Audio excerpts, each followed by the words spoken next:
Hi, I'm just going to be doing a really brief talk through of this PowerPoint. I tried to do one before and it won't let me upload it anywhere because I talk for too long. So this is going to be a lot more briefer, so the file is a bit smaller so I can upload it. This is the video we watched in class and it just shows you briefly around this game. So if you're struggling how to describe it, I'd advise to watch this video. Okay, so this is the criteria. So I have to mark you against this. So I'll read your work and I'll be marking you against the criteria. And obviously there's pass, merit and distinction on there, so you can have a read of that. This is the introduction part. Now most of you have done this, however if you haven't, you just need to do a small introduction, a few sentences, answering the questions on the screen. So what kind of sport is it? It's striking and fielding. You need bat, ball and post. You need to play it outside on some grass. And you win by getting more rounders than the team you're against. So it's a team sport.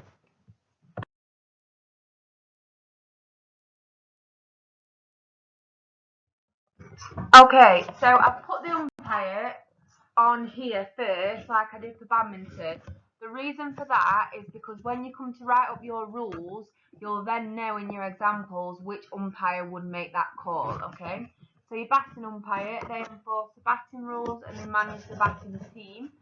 And then they call the next batter. So if it's your turn, they'll call you up. They will call high, low or short no ball. So they'll say no ball high or no ball low. And they will score a rounder or half a rounder. So they will shout out if you've scored that. They stand in line with the batting square. So if you look at the diagram from before, so they can see the first and the fourth base. So they call if a rounder is in or out at fourth base, and obviously that might make a difference whether you score a full rounder or not. They enforce the rules at first base, so they'll call if you're in or out at first base, and they'll call if you've hit the ball backwards, even if you've done it by accident. They'll shout that the ball's been hit backwards, and then they'll shout again when the fielder has thrown the ball forwards in front of the batting square. What you need to do is you need to describe each of these, okay? And then you need to do an example. So you could put something along the lines of the batting umpire would call a no ball high, so the bowler has to redo the bowl to the batter and the batter would try and strike the ball again. Bowling umpire. So they enforce the fielding rules and they manage the fielding team. So they start the game and they call the wide balls and they decide whether the batter has left the box out of the right side or out of the front, which they're not supposed to do. The reason that they can do that is because they stand behind second base, so they've got a really clear view of the batting square and the bowling square. So they can see if a bowler has bowled it wide, which would be a no ball, and they can see if a batter has stepped out of the box on the wrong side. They also have to call decisions to give a run on second and third base. So they'd call if you're in or out on second or third base. Again, you need to describe all those. You need to put an example in red, please. So you need to say, for example, the bowling umpire said no ball, wide. The bowler then had to do another ball and the batter had another turn at striking the ball.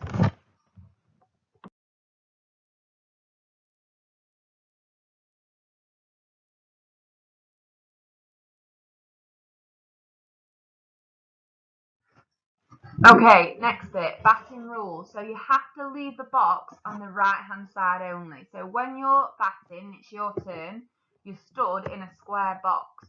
Once you've hit the ball, or even if you don't hit the ball, you've got to run out of that box through the right side. If you run out through the front, then that means you are out and the bowling umpire would call that and you then be out for the rest of the batting innings. You have to carry the bat with you and use it to stump the post. So if you drop your bat, you're out. And you've got to, every stump you go past, tap it with the bat. Or if you're stopping at a stump, keep your bat in contact with the stump. You must run if you hit the ball on a legal bowl. So a legal bowl basically is if the ball is bowled to you, so with your head and your knees and within the box. And you've got to run whether you hit it or not. If you're waiting to bat, you've got to stand 10 metres away from the batting square, and the batting umpire will make sure you and your team do this for safety, so you don't get hit by the ball. And if you hit the ball backwards or behind, even if it's an accident, you can only run to first base, and you have to wait there until the fielder has then thrown the ball back over the batting line where the batting square is. Once that ball's been thrown over, you can then either stay at first base if you wanted to, or you could run on to second and all the way around. You need to describe the rule and then put it into an example. So if you use the bit at the bottom, who was bowling and batting, etc., that'd help.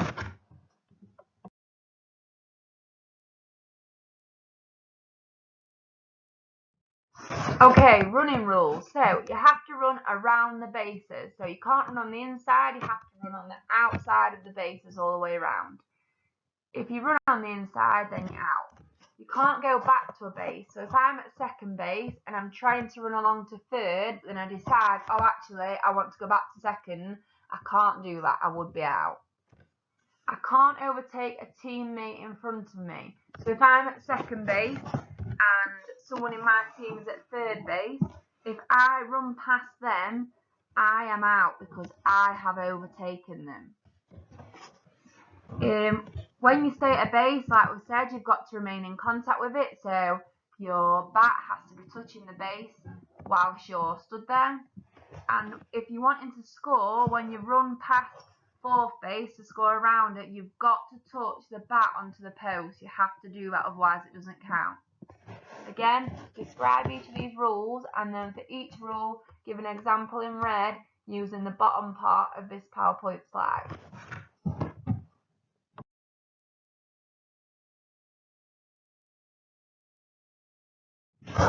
Bowling rules. So you have to bowl underarm, and the reason for that is so the batter knows every time the bowl is going to be underarm.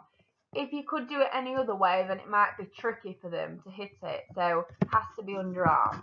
If it's not underarm, then it's a no ball, and the bowling umpire would make that call, and they'd have to do another bowl. You've got to bowl within the bowling square. So when you're bowling, you stood in a square. If you step out of that bowling square when you're bowling, the batting umpire will shout no ball, and then you have to do the bowl again. The ball, it's got to be below the head and above the knee, and within striking distance to be legal. So striking distance means if you're left-handed, they need to bowl to your left side. If you're right-handed, it needs to be bowled to your right side, okay? If it's not in those boundaries, so if it's too high, too low, too wide, on the wrong side, too short, then it's a no ball, and the batting or the bowling umpire, depending which no ball it is, would shout that out. Okay, and the bowler would have to then do another bowl. Again, describe those three rules, and for each rule in red, do an example, please.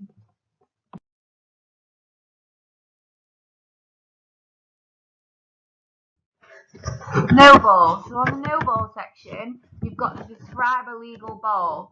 So again, it's got to be below your head, above your knee, within the box width, and it's either got to be to your left side if you're left-handed, or your right side if you're right-handed.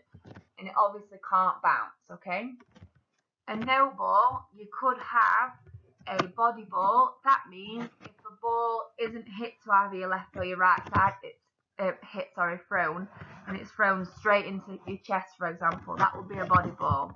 A wide ball, if it's thrown wider than the box. High or low, so higher than your head, lower than your knees. Short, which means it might bounce. Or if the bowler steps out of the bowling square when they're bowling, it's a no ball, okay? If you get two no balls in a row, then the batting team will get half a rounder, and you need to explain all that. For your merit, which we're all going for, you need to again put this into an example. So who was batting and bowling, how and why it was a no ball, which umpire called the foul, and then what then happened. Other ways to be out. So if a fielding player catches you out, so imagine this, I'm stood in the batting square, I've just been bowled the ball, I've hit the ball fairly far, and it's not touched the ground yet, the ball. However, a fielder has ran up and they've caught it whilst it's in the air. I am then out because I've been caught out. Another situation.